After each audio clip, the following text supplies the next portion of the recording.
Have you ever done everything right with your money, but still felt stuck? You followed the budget. You tracked every dollar. You said no to nights out, online shopping, and random cravings. But somehow, your savings didn't grow like you hoped. And your money still felt tight. I know that feeling, because that was me. I used to believe budgeting was the only way to win with money. I made fancy spreadsheets, color-coded categories, and tried every app on the planet. But one day, I stopped. Not because I gave up, but because I found something better. I discovered 6 quiet money habits. No one talks about them. They're not flashy, but they saved me more money than budgeting ever did. And the best part? They're simple. You can start them today. If budgeting has ever left you tired, guilty, or confused, this might change how you think about money forever. Let me ask you something. Have you ever felt tired from budgeting? Not because it's hard to do, but because it takes so much energy to keep up. That was my life for years. Every Sunday, I sat at my desk with a calculator and tried to plan the perfect budget. I thought if I just got it right, everything would fall into place. But each month,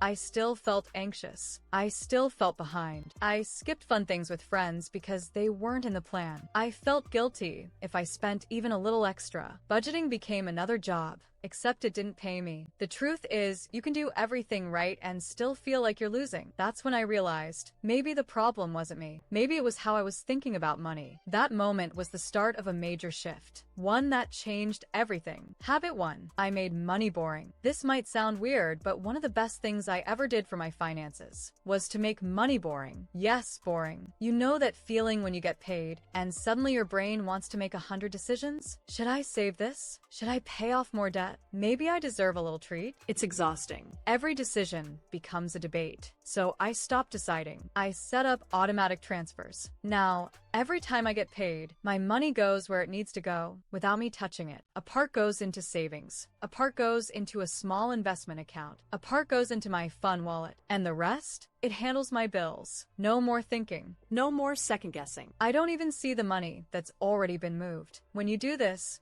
money stops feeling like a big deal. You stop obsessing. You stop trying to fix things every week. And here's the funny thing. The less I touched my money, the more it grew. I started feeling more peace and less pressure. You don't need to chase every budgeting hack. Sometimes, all you need is a quiet system that runs in the background. Make your money boring. That's when it starts getting good. Habit 2. I track my energy, not just my expenses. You've probably tracked your spending before. Maybe you used an app. You saw where your money went, but did you ever track how it made you feel? One day, I realized I was cutting out things from my budget just because they were expensive, not because they were bad for me. At the same time, I was holding on to cheap habits that actually made me feel worse. So I started a new kind of journal. I wrote down how I felt after I spent money, not just what I spent it on. After a $9 fast food order, I felt tired and gross. After spending $60 on a pottery class with a friend, I felt calm, inspired, and more connected. The class gave me energy. The junk food didn't. That's when it hit me. Some things cost more, but they give you more in return. Others look cheap, but they drain you. You might be saving money, but losing energy. And when your energy is low, guess what happens? You start spending just to feel better. It's a cycle. So here's what I want you to try. For 1 week, write down how every purchase makes you feel. Did it give you energy? Or take it away. Once you start tracking your energy, you'll naturally stop spending on things that don't matter. You'll feel lighter, clearer, and in control. Because money isn't just about math. It's about how you feel when you use it. Habit 3. I made my environment hard to spend in. Let me be real with you. Most of the time, your spending problem isn't about self-control. It's about your environment. If it's too easy to spend, you'll spend. I noticed I was making fast purchases without thinking, thanks to saved cards, one-click checkouts, and all those limited time sales. So I changed my surroundings instead of blaming myself. I deleted Apple Pay. I removed saved cards from websites. I even moved my emergency savings to a different bank with no mobile app, just so it was harder to touch. And guess what? I started spending less without even trying. Not because I had stronger willpower, but because the temptations were harder to reach. You don't need to be stronger. You need to build a space that protects you from your impulsive self. Make spending less convenient. Add a little friction, because when your money is harder to access,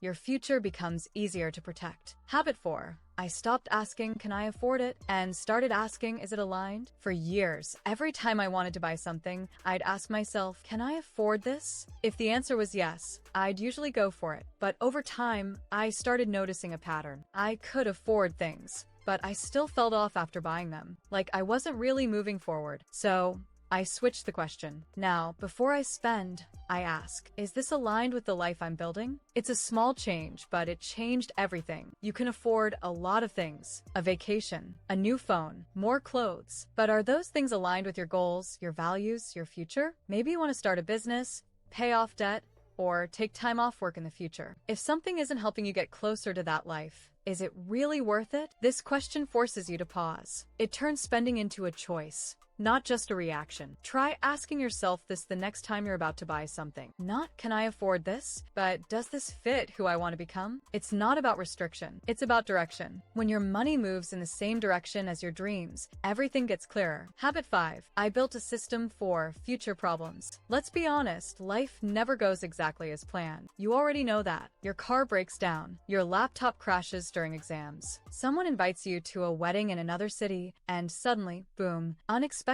expenses everywhere. At first, I used to panic. These surprise costs always messed up my budget. So I created something that changed everything, a chaos fund. It's like an emergency fund, but for real-life surprises, not disasters. I started treating it like a regular bill. Each month, I sent a small amount into that account, no questions asked. It didn't feel like much at first, but over time, it built up. And the best part? When those random life happens moments came, I was ready. You need a system for future problems because future you will thank you for it. You don't have to save a huge amount. Even $10 a week adds up. What matters is that it becomes a habit. When you stop seeing surprises as problems and start seeing them as expected, you'll feel more calm, more confident, and way more in control. Build your chaos fund quietly, steadily. It's one of the smartest money moves you'll ever make. Habit 6. I paused every purchase with one sentence. This habit is so small you might laugh, but it's powerful. Before I buy anything, I say this one sentence out loud. I'm choosing this instead of something else. Sounds simple, right? But it hits different. When you say it, your brain suddenly realizes